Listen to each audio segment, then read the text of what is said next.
Welcome to our Montana.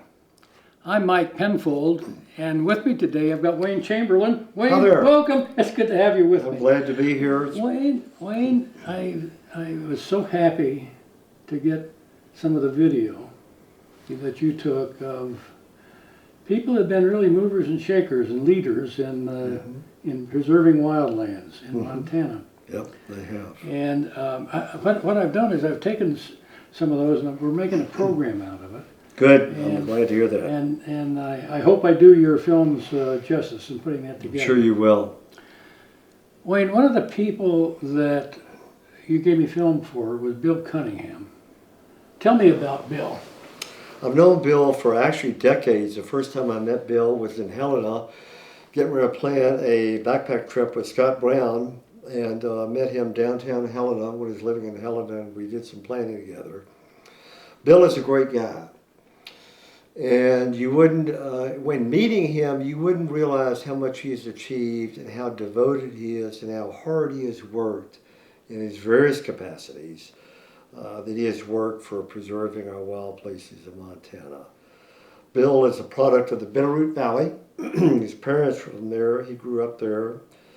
His educational achievements were there at the University of Montana in Missoula, getting degrees in forestry. And Bill fell in love. A big step for Bill in falling in love with the outdoors was when he wrote his master's thesis at the University of Montana School of Forestry. It was on the topic of the Magruder Corridor.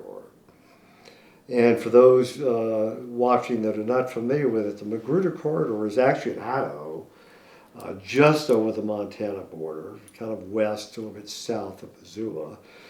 And the Magruder Corridor is a road that, as it has worked out to be, is the one road that separates two massive Idaho wilderness areas. The Frank Church River No Return wilderness area and the Selway Bitterroot wilderness area, which does extend into Montana down there into the Bitterroot Valley. And during his time there working and writing that thesis, he met some wonderful people that really, he stepped up, I would say. He was even more involved in conservation.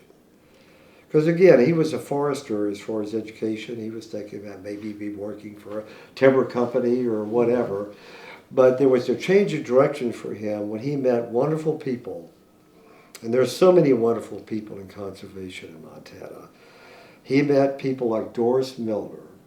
Doris Milner was, to use the old term, I hope it's not too politically incorrect these days, housewife. And she arrived in the Bitterroot some years before, and she didn't really have any plan for getting involved in conservation. But she did, and ultimately became a big mover in the Montana Wilderness Association and the campaigns for wilderness, and specifically in some of the issues involving the Magruder Corridor as it relates to the Selway Bitterroot wilderness and the Frank Church River No Return wilderness. During that time, he met some other wonderful people as he got involved with the Wilderness Society. He met Cliff Merritt, who is a regional office holder. His office actually out of Denver. Cliff Merritt was a good old Helena, Montana boy, where I'm from. And so he started working with Cliff Merritt. And he also met two very important people, and two people that are both, let's say, kind of larger than life. And that is a father-son combination of Guy Brandborg and Stuart Brandborg. Oh my gracious. I had the pleasure of interviewing Stuart Brandborg at his home there just outside of Hamilton some years ago as part of the MWA Oral History Project that I did. And these people all were great influences on Bill, mentors to him, and the value of conservation and its importance, dare I say necessity, for our sanity as we reside on this planet. Well, Bill really did accomplish a great deal here in Montana. He did. Yeah. And he had different capacities. He was one of the first staffers for the Montana Wilderness Association out of Helena. He also worked for the Wilderness Society for a while, in offices back in D.C. They're sometimes under the tutelage of Stuart Brandborg. Stuart Brandborg, so many things to say about him, where do I begin? But I will say one thing of great significance. Stuart Brandborg was the executive director of the Wilderness Society when the Wilderness Act was passed in 1964. The reason for that was because, unfortunately and sadly, Howard Sonnheiser, who had been the executive director of the Wilderness Society, it had done so much work for so many years in getting the Wilderness Act through the door and getting it signed into law. He had had a long history of heart disease and died, unfortunately, and sadly, after all his work, just a few months before the Wilderness Act was signed by President Johnson in a Rose Garden ceremony in the summer of 1964.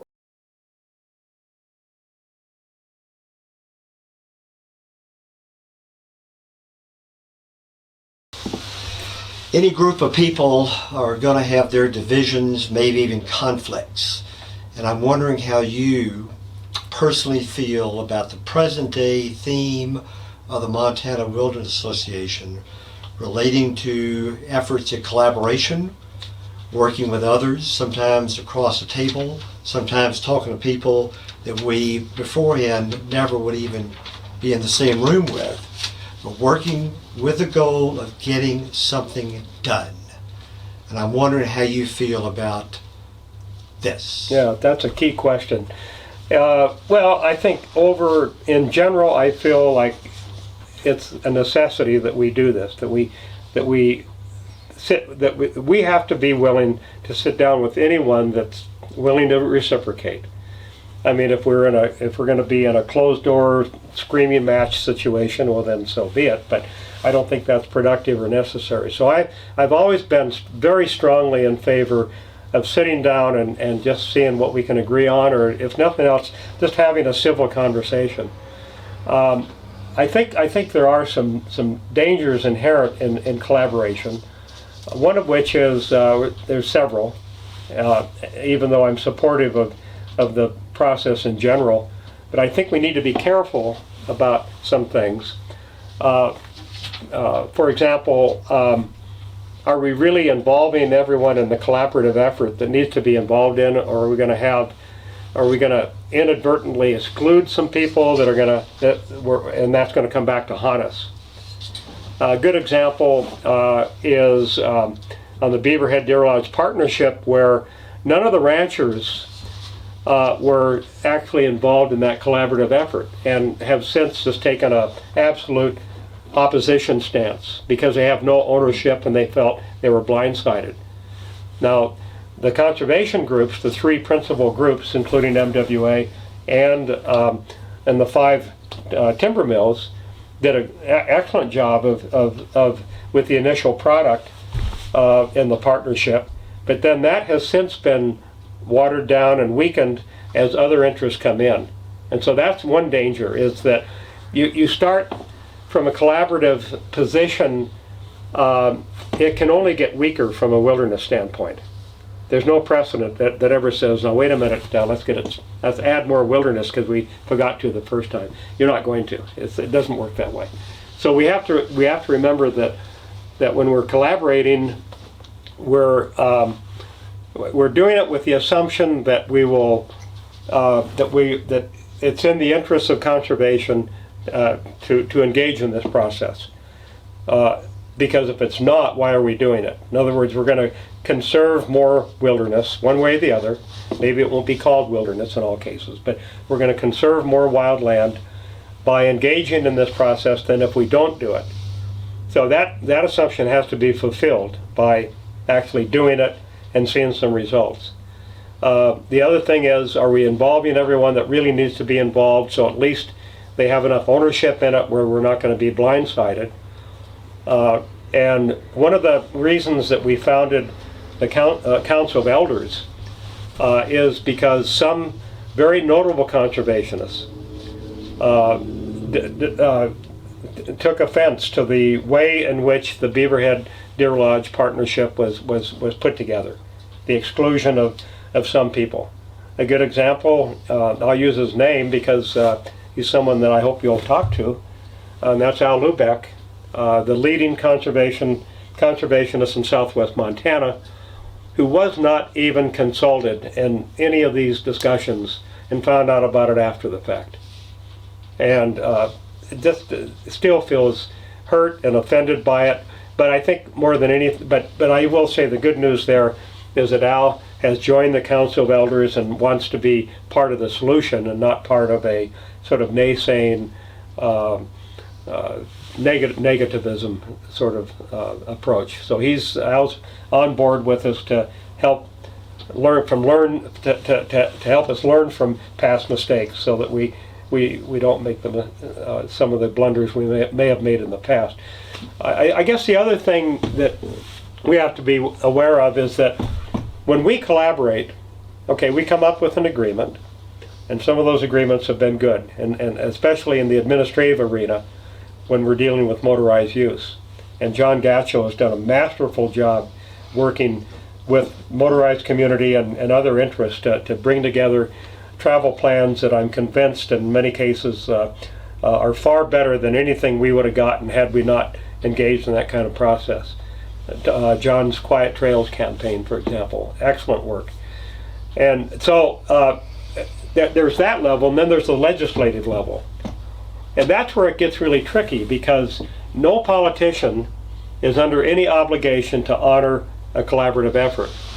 And so you collaborate a position with less wilderness, by definition, or else why are we collaborating, right? So we know we're going down with less protection for wild country, because there's other folks at the table that have their interests at heart, and so they're working from their perspective, we're working from our perspective. That's the nature of collaboration. And then it gets into the politician grabs it and starts hearing from the county commissioners or from some other interest group. And so we start notching that back and notching that back. And so we start from a position of relative weakness, and we continue that downhill slide. And that's something we have to really be careful of. I'm not saying don't collaborate. I'm just saying let's be aware of the pitfalls, so we go in with our eyes wide open, we learn from maybe a few missteps from the past, and we by all means keep talking to folks and seeing what we can do in the area of education. Howard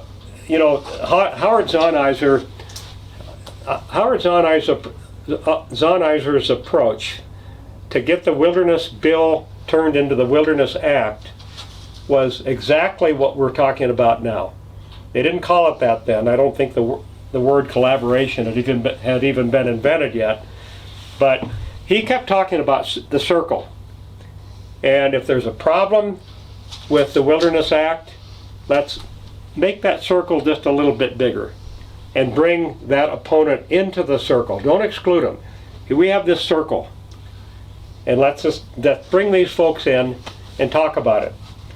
And he kept broadening and widening that circle, and ended up with a remarkably fine piece of legislation. I think we would all agree.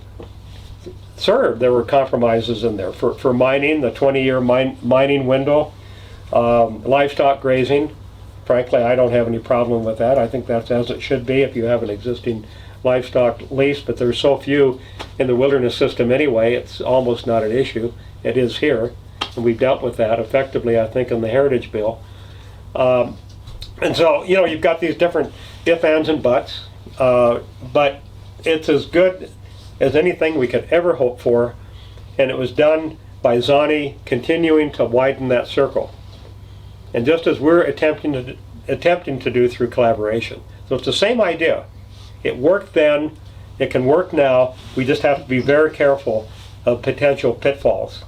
How do we get more grassroots support, say in an area like that specifically, and how do we particularly get the young people in that area or Montana statewide, getting these people more involved, appreciating our perspective and appreciating the outdoors and being willing to fight for it? Mm-hmm. Well, I'll start with, I don't think MWA ever should have closed its Dillon field office. You need a field organizer. You need a professional. like Casey here on the front. Because most of us are volunteers, we have busy lives to lead. We're, you know, it takes a lot of work going out and finding more support. It's there, but to find it, to culture it, to motivate that support where it can be most effective in the political arena, that takes the continuity of a staff person. So MWA closed the Dillon office, and I think that was a setback. At a time when a major campaign was being initiated, the Beaverhead Deer Lodge, the Dillon office was closed. Explain that to me. And the Butte office. Well, there wasn't an office in Butte that MWA had, but they did have a field organizer in Dillon. Yeah, correct, that's right. Right in the epicenter of one of the toughest areas, and you're absolutely right. It's a very difficult area to work in, partly because it's there's just so many folks that are motorized. There's a very conservative culture there, but sometimes that conservatism can work to our advantage, because when you think about it, there's no form of land use more conservative than wilderness. We are the ultimate conservatives because we're trying to keep something as it is. We're not the radicals out trying to change it, trying to punch it full of roads, drill holes, whatever. You know, we like it the way it is, and we want it to stay that way. That's the essence of the Heritage Bill. And so we're the conservatives, but somehow that the tables have been turned on us on that issue, so that we're viewed as the radicals because we support wilderness.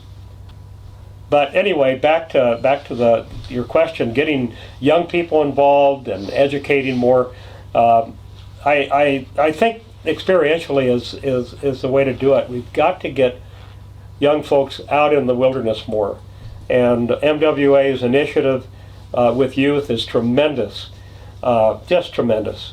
Zach is doing such great work, and so I just think if we could clone him and put 10 more Zachs out there on the ground.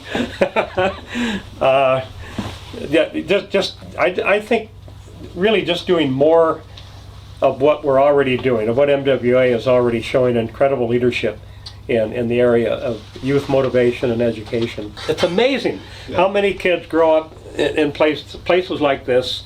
Their parents never went out into the Bob or places like that, and they don't, and they hardly even know it's there. Mm-hmm. We have competition these days. It's called electronic screen That's right. time. They get all their information out of a handheld device, and have no idea what's even around them. Yeah, Richard Louv wrote a book called Last Child in the Woods, and he calls it nature deficit disorder. They have no experience. That's a perfect word in for the it. outdoors. Nature deficit disorder. It's exactly what it is. And that's a serious problem, and that's serious competition.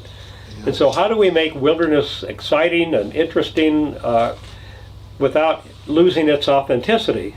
Because we don't want to make it a sort of virtual experience. We want it to be real. We want people to experience it as it is, and to have the kind of appreciation that John Muir had when he lashed himself to the top of a tree in a windstorm, in a lightning storm. The tree is swaying around, lightning's hitting all over the place, and he's in total ecstasy, being slammed by this storm. We need that kind of enthusiasm with our young people. Maybe not quite that hardcore, but you get the point. So we're here in Shoto, so of course I've got to ask about A.B. Guthrie. Well, I knew Bud very well.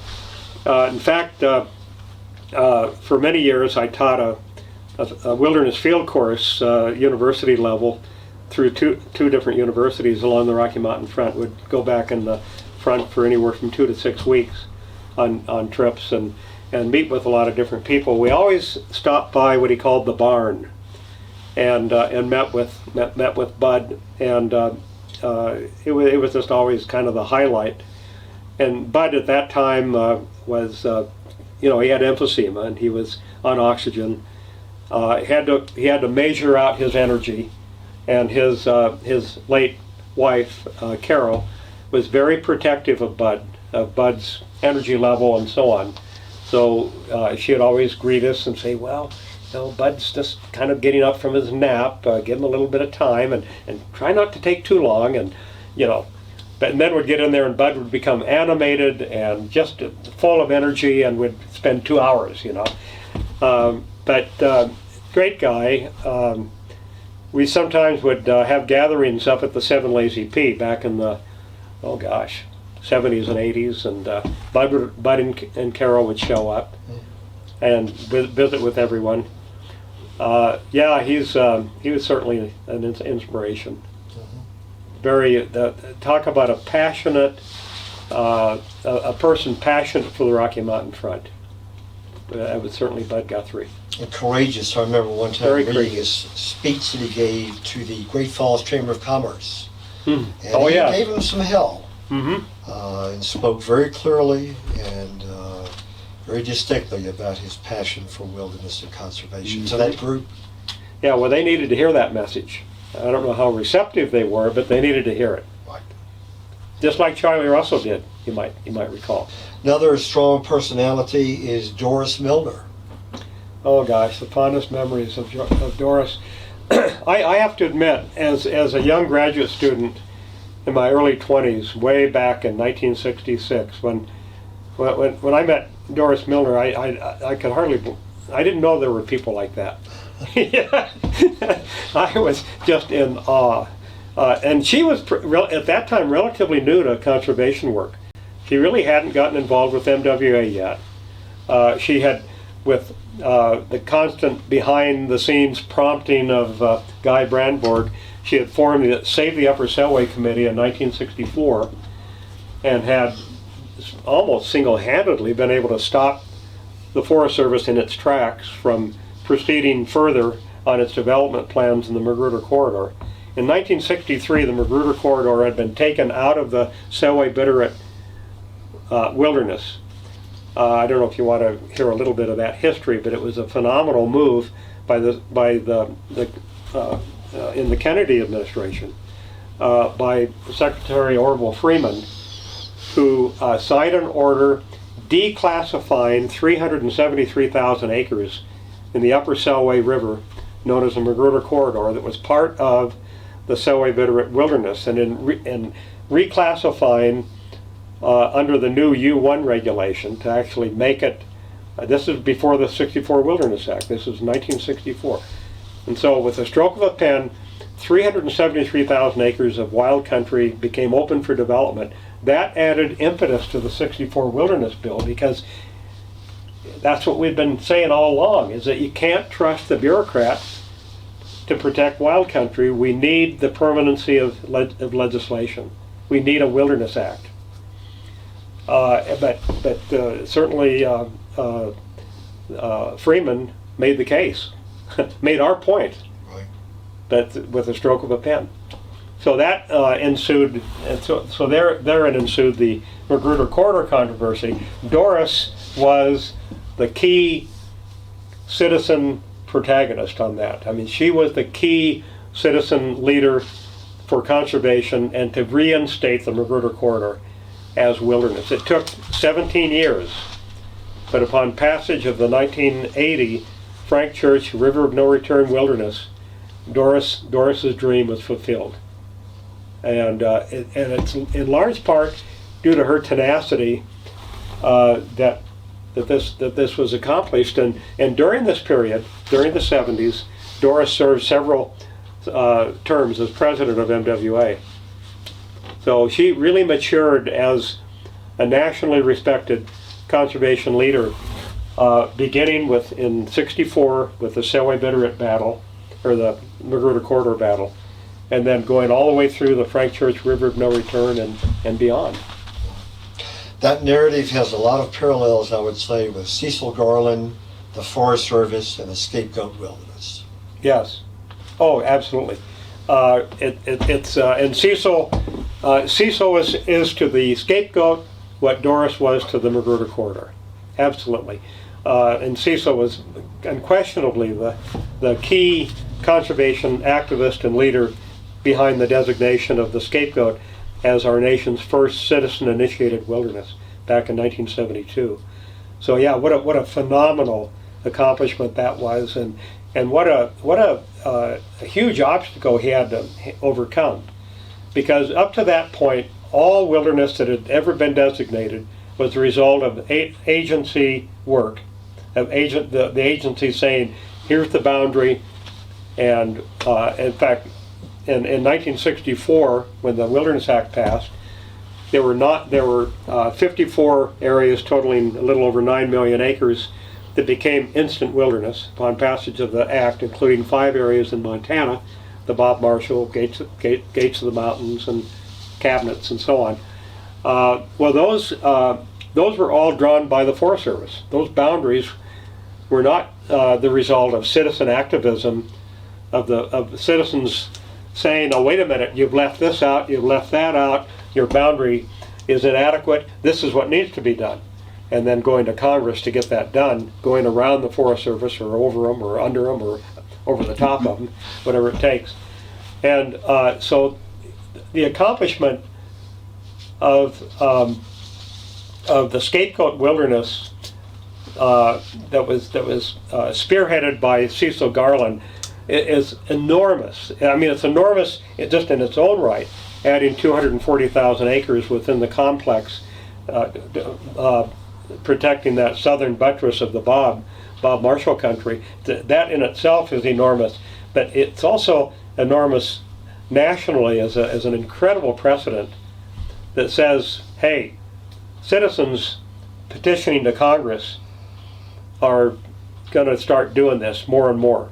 In other words, wilderness sort of matured from being just sort of an in-house administrative good old boy, let's go ahead with this wilderness on the rock thing, that should satisfy them. It matured into probably the greatest expression of our democracy that we have in our country. One more personality as a scientist and forester is Gloria Flora. Oh boy. Well, she's become actually, maybe I'm not overstating it to say that she truly is a national folk hero. From her incredibly courageous decision to say no to oil and gas leasing on the Rocky Mountain front. Now that was an administrative decision, but it was a courageous one, and she was backed up. It was tense, I know, internally, but she was backed up all the way up to the chief's office because she had gone through the process and she had listened to people. And I remember how impressed I was when I first met Gloria at a hearing that she held in Missoula. And she held hearings in Great Falls, Missoula, Helena, several communities, about what to do about oil and gas leasing on the Rocky Mountain front. But I remember how impressed both my wife Polly and I were. We attended that in Missoula, and how impressed we were that she was totally focused and listening to every person. And this was not your typical bureaucrat that had already made up his or her mind and was just going through a pro forma process. This was a person who was really listening, and we were very, very favorably impressed. I'd never witnessed that before in working with agencies, public land management agencies for 40 years. I'd never actually seen that level of responsiveness before. And of course the decision that came was incredible. And it really made it possible to continue the momentum toward legislative withdrawal that was sponsored originally by Senator Burns, and then when Burns was defeated by Senator Tester in 2006, Max, to his credit, got the job done during the lame duck session of that year, and got it attached, as I wish we could do with our heritage bill. Bill, you've done so much for the environment, for conservation, for the Montana Wilderness Association specifically. The history is incredible of what you've done for so many decades. So let's look forward. From this point on, with your life and the many years that we hope you have from this point on, what will you be doing to fight for protection of our magnificent landscapes? I'll do anything I can to, as a citizen, working with MWA, working with Coalition to Protect the Rocky Mountain Front, with any other entity that's interested in helping to save wild country in Montana. my first allegiance is to the Rocky Mountain front. That's where I will put most of my effort, because we live right here, and I know a little bit about the country and the folks that rely upon it. So as a member of this community, I feel that my wife and I both feel obligated to do everything we can to help, and intend to do that in the coming years. And I would broaden that to include the Badger 2 medicine, which is largely left out of the Heritage Bill at this time, but hopefully in the future we can develop the association and the partnerships with the tribal communities to get that area permanently protected as well. So looking at the Badger 2 medicine and the Rocky Mountain front, that's really where whatever contribution I can make will be focused, but certainly not limited to that. And I think an example of additional outreach is the work that we're doing with the Council of the Elders. Not that I'm old enough to be a member of that council, so I'm just an honorary member. But at any rate... Juvenile member. Yeah, that's right. The Gray Greens, we call ourselves. And this is just a wonderful assemblage of folks that have been around the track who knows how many times, have a wealth of knowledge about the history, about the beginnings of our of MWA and of our partners in conservation. And I think the opportunity to gather this advice, this wisdom, this knowledge, this historical connection, and project that to folks like Casey, who are working on in the staff, and other volunteers throughout the organization, throughout the state, having that opportunity to be a sounding board, to offer advice, I think is a great opportunity for all of us, and we're very privileged to be able to do that.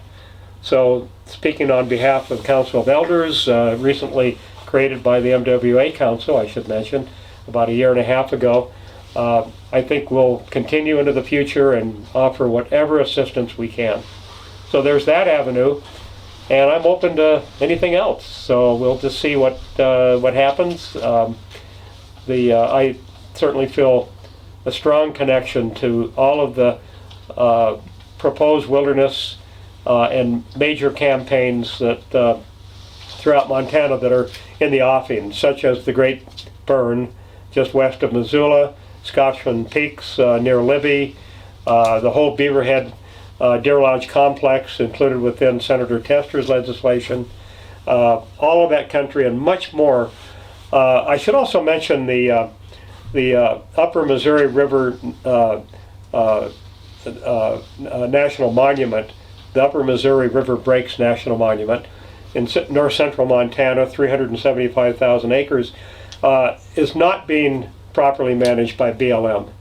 And we need a lot more emphasis on making this a protected landscape instead of what it is now. As it's one of the most heavily motorized landscapes in Montana, by air, by land, by sea, along the river, in the uplands, and with landing strips that are completely inappropriate and out of place within any national monument, let alone the Upper Missouri Breaks. So the resource management plan needs serious revision, and we need a lot more emphasis in the Missouri Breaks, and I think in other parts of Montana and the prairie wildlands that MWA is placing more and more emphasis on, and I'm really glad to see that.